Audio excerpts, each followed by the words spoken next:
Now entering the squared circle pit, a man who has lived a comedy fan's dream and a wrestling fan's dream.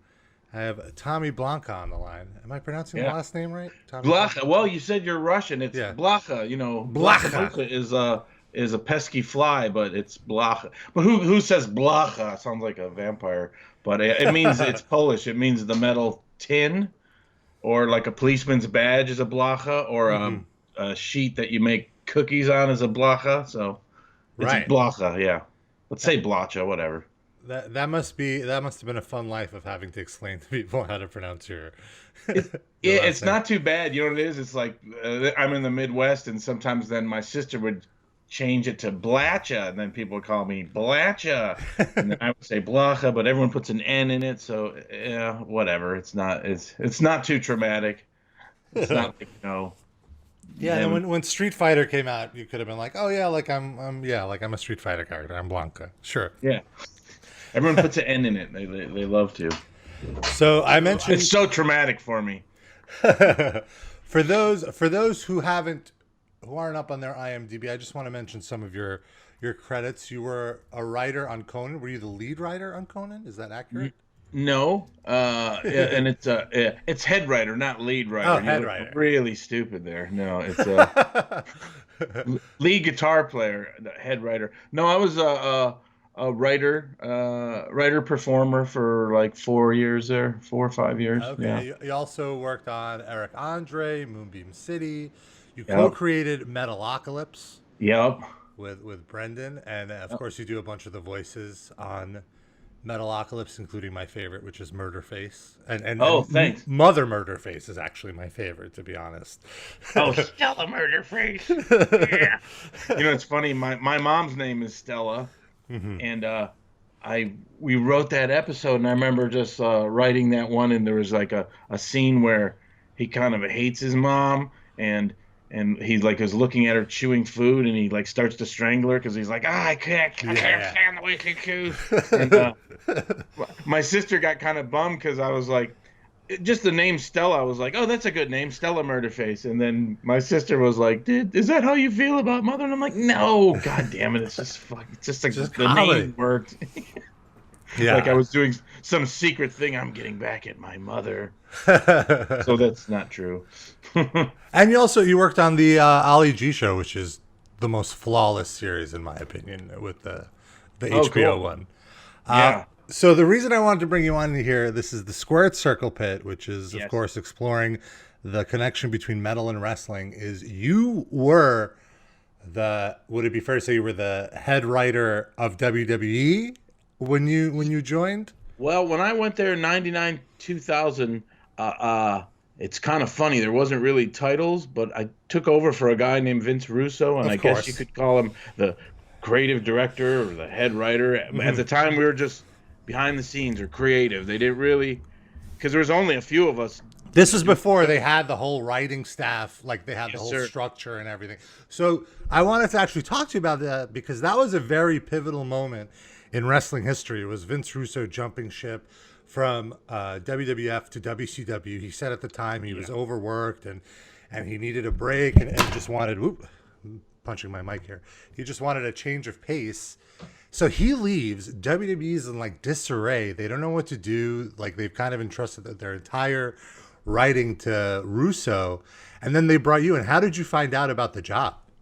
Well, I'll tell you that it's a interesting little story. Basically, I was working at Conan, and I was at the time. Now every mark knows all the lingo, but I knew the lingo a little better than most at the time because it was still somewhat of a kayfabe world.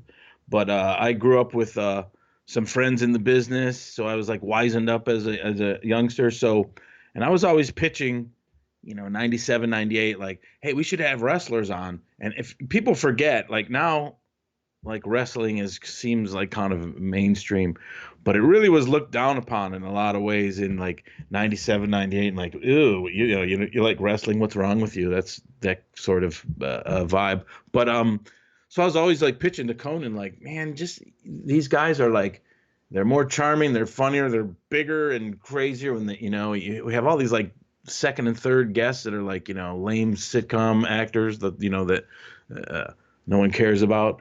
Let's get some wrestlers on there. And I would cast wrestlers in bit. I'd cast the Big Show in a bit as a babysitter, and just I was always like kind of like trying to like just get that impact through those guys. And so we cast Goldberg as a guest and helped produce a segment, and that's when I kind of met him, and then I met Shane, and kind of then I pitched like, I was leaving Conan to move to California, and I was like, we should have Vince on as a guest. He's a compelling guest. So I had Vince on, and I produced a segment, and I was just kind of like, well, here's what you should do. And I knew like some of the lingo, and he was like, it was really thrilling because he's like, well, how can we be in touch? And then so he called me and said like, why don't you come on down and go to a couple shows and consult, and we'll give you a good rate. And I'm like, well, fuck yeah, I'm going to do that. So I went and met him at his office, and I really didn't have plans to work in it. I was actually leaving Conan and just moving to Los Angeles just to pursue, whatever. I really liked it there, but I wanted to, try some other stuff and move to Los Angeles. And Vince just like, I went to a couple shows, and it was really weird because it was just kind of like, when you're it's like 1998 and you are, on the road and you go to Vince's office, meaning like in the arena, when you go backstage, you set up like, here's catering, here's a trainer, Vince's office, they set it all up, and you're just walking in and out of his office. People are there like, who the hell is this guy gets to walk in and out of Vince's office? I didn't even realize that. Like, it's kind of already like, people just don't do that. And I kind of came in a weird way, just through like personally meeting him in this, odd circumstance, and talked wrestling with him. So he was like, yeah, come on down. And so you essentially pitched him on like some storylines. Not really. Or like, what was the gist of the conversation when you were saying like, oh, you guys should do this and this, when you had him on Conan? I can't really remember. I just was kind of being a cavalier smartass. I was saying like, the Goldust gimmick is blown up great. That's good. I like this. And we just had a conversation, and I kind of like, yeah, I think that's, that works for me. And I can't even remember, but I just remember like having a loose, good conversation about, hey, and I, threw some stuff around like, when I was a kid in Detroit, of course we had, the Sheiks promotion, but I knew my friend's dad was one of the Mongols, and I knew this and that. And he threw some names, and just kind of, I think it could at the time, like, oh, this guy can, seems to know what he's talking about. And I think I had a couple other good experiences with like casting wrestlers, and like, so they just thought, always looking for someone who's right. They were looking for a little more mainstream too at the time, because like you said, there wasn't a lot of mainstream respect for wrestling at the time. It was so big, but it was a very insular world. You would never see like wrestlers on MTV that much, or on the late night talk shows the way you see them now all over. So you have sorry. It was. There's a few things going on. One was it was like, well, right before I got in, it was edgy too. So it was kind of like, there was guys like Mushnick at the New York Post and the Parent Teacher Council. So it was like kind of persona non grata for advertising world, but it was so big with the numbers. So it wasn't like this inclusive thing like it is now. Like, they wear pink along with the NFL for breast cancer, and it's this big thing that's all just into the fabric of American corporate structure now. It still was kind of like a weird circus stepchild thing, which I sort of half like really enjoyed, but so yeah, it wasn't anything so specific. It just kind of like, it was big enough where he just came and said like, let's bring this guy out and see what happens. I don't think there was any super plan, really. And this was while Russo was still there. Russo's there. So I go, and it's kind of odd, because you're like, Russo's almost like, oh, who's this guy? Right. Vince doesn't really say, I'm just like literally going to a couple shows consulting. So I'm just meeting people, and it's so crazy in the terms of like, and here's a lot of the reasons I think it was better then. It was like, it was up to the guys themselves to like, here's your interview, you get over yourself, and this is happening and that's happening. It wasn't all so planned out. It was planned out, but it was like, there was improv there too.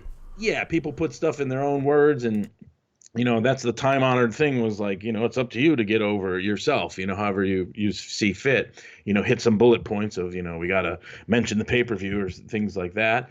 And so I ended up like producing a couple segments just because I was, I had worked at, was adept at that, and hey, this would be funny, do it like this, and it was really odd, and so I kind of like, I just thought like this is great. I got paid, and I went to like a show in Louisville and another show, and then had travel and then like traveled with them to the next venue and met everyone, and it was kind of like and meeting people but it was kind of odd, like who's this guy? Who's this guy? Wow, like what's going on?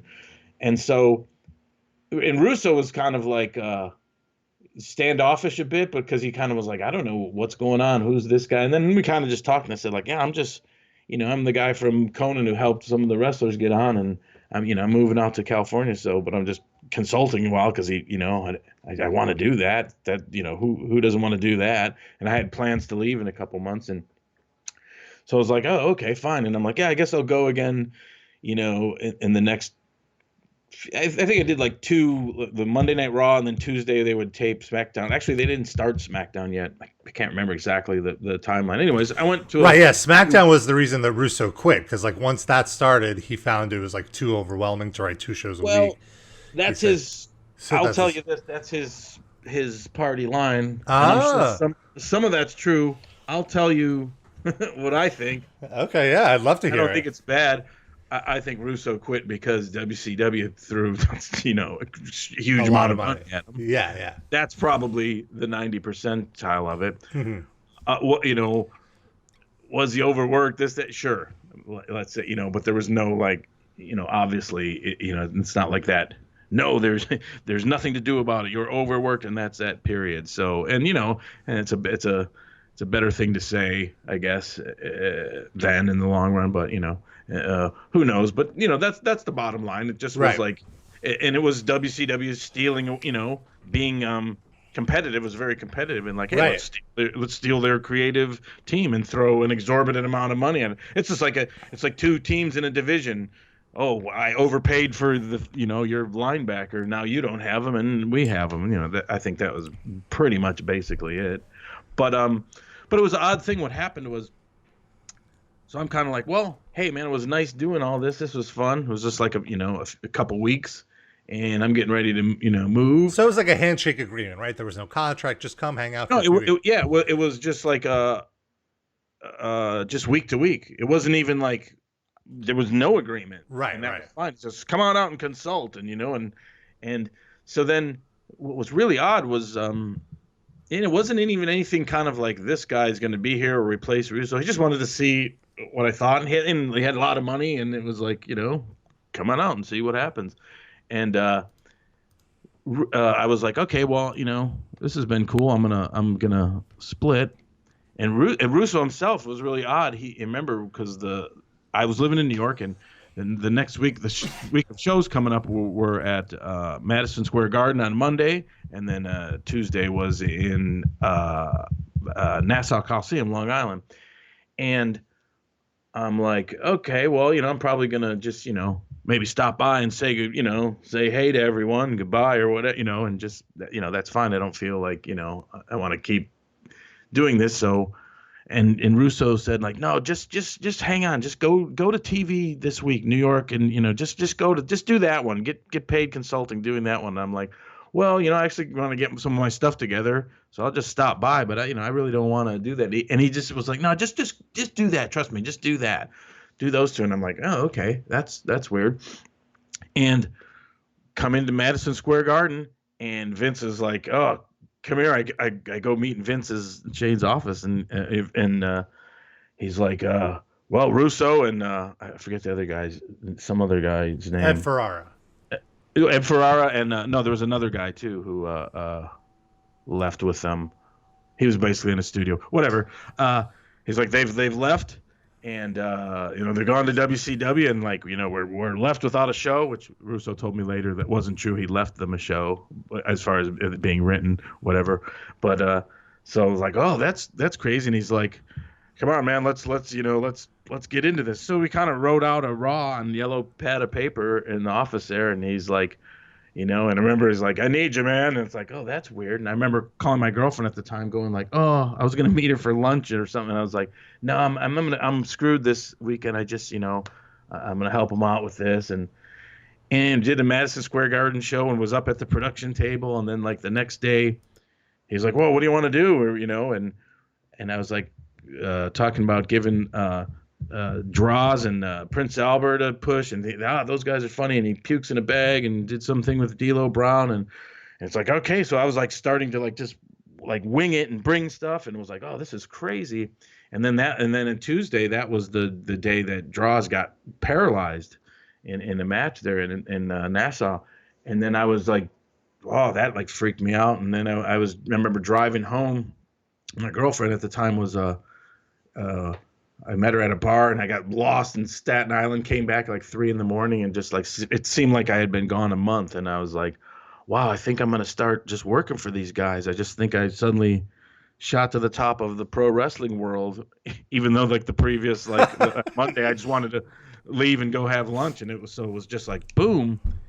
And that was that. And so, I worked there for, honestly, it was so fast paced, and there was such like a vacuum of no one there doing stuff. We were just writing them on yellow pads, and man, I didn't even get paid I didn't even have a deal or get paid for a couple months. And then I really had to be like, well, we need to start out some kind of contract. And it was great. It was so old school. Shane said here, write a number down on this pad. And I won't tell you the number, but like a annual salary, I wrote it down, and he's like, okay. And I was like, fuck, I should have written 3 times as much. Yeah. Like, let's, because it was good.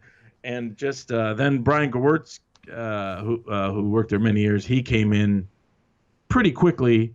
I can't even remember how it was so whirlwind, like probably 3 weeks or stuff. But the ratings were exploding, and it just was going like through the roof, and everything was working. And this was essentially like business wise the most successful period for WWE. Like Russo gets all this credit for like the Attitude Era and turning business around. Business really blew up after he left. I feel like during this era, right? Well, yeah, I would agree with that, but I think to be fair, there's a trajectory. To me, the analogy is like if you had a classic, the 70s Steelers or whatever, you got a lineup. First of all, the credit goes to the lineup. It's just like the dream lineup. Look at it. Right, yeah, like the people you were writing for. Yeah, you had, you got your third, I don't even like to explain it like this mid card, because that's antiquated to me, but, you got, people like, oh yeah, the Hardy Boys and Edge and Christian, they haven't even said a word on mic yet, and then like, oh, Jericho's coming in, and then like, you got guys that are like, oh, Steve Blackman's not even in, everyone, even the like, 20th guy on the roster is great. Yeah, and they all have a character, they're all over. They're all over. They're all, tough as shit. Something's, and then it just was like, and also there was this competitive thing where it was that back and forth, which you cannot duplicate.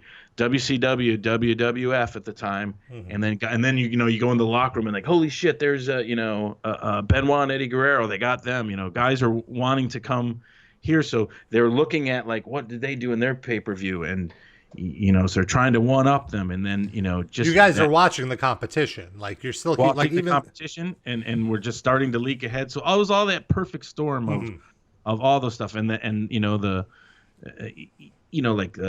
first ladder matches like with Edge and Christian and the Hardy Boys, the way they were like, wow, we got to really step it up to be heard.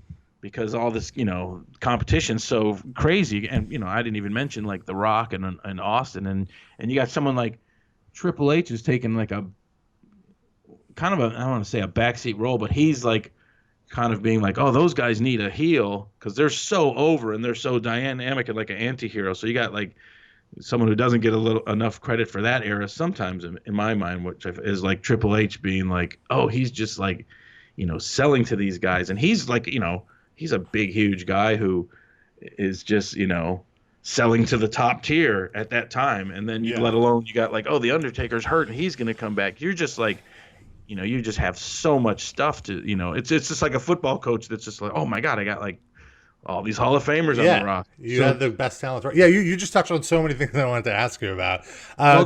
So to be fair, just to bring it back. Yeah.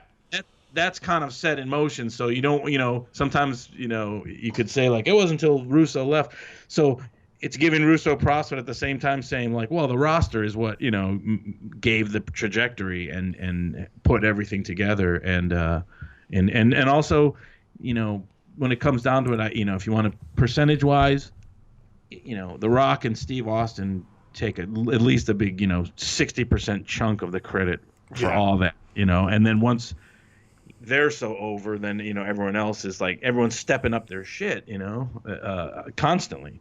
So it was just like a perfect storm of good stuff. And so, man, we even had, all the side fun stuff. My philosophy is always like, oh, you need like, a lot of the gaga and the stuff, in between, because you can't, just have like all these burner matches, and that stuff was like a blast, and the Mae Young stuff. And you delivered Mae Young's hand. That was you. You were the doctor, I remember. I was the paramedic. Did you now? Okay, let's just dive into this storyline really. There's a few storylines I want to talk about. Yeah, so much. Were you responsible for this Mae Young pregnancy story with Mark Henry and all, or was this just like everything is basically a collaborative effort? Well, I would say almost everything's a collaborative effort, but I do take credit for like a couple things, and one of them was like not that like, oh, we're gonna have a May December, raises romance, and sometimes I can't even remember how that actually came about. It came about, I think, a little more organically because Mark Henry used to like to do poetry, and it was kind of like a juxtaposition of like, oh, this big monstrous guy, but he's all about like the women and saying poetry, and then like, let's hook him up with Mae Young. But I do remember in a meeting saying like, well, what do we do now with it? And I'm like, well, what if she gets pregnant? And Vince would take his glasses off and look at you, and you don't know if you freeze, you don't know if he's going to be like, God damn it, get real, man, or that's great. And he loved it. And then we're, the Dudleys hated him, and I remember saying too, like, she can take a bump. Let's put her through a table with a wheelchair, and Bubba Ray just loved it, and then just for whatever reason, sometimes you don't exactly know, but like Vince just was like, this thing's got to end. I don't know where it's gonna go, the pregnancy, and like, okay. So you didn't know what the conclusion was. You were just like, let's get Mae pregnant and then figure it out from there.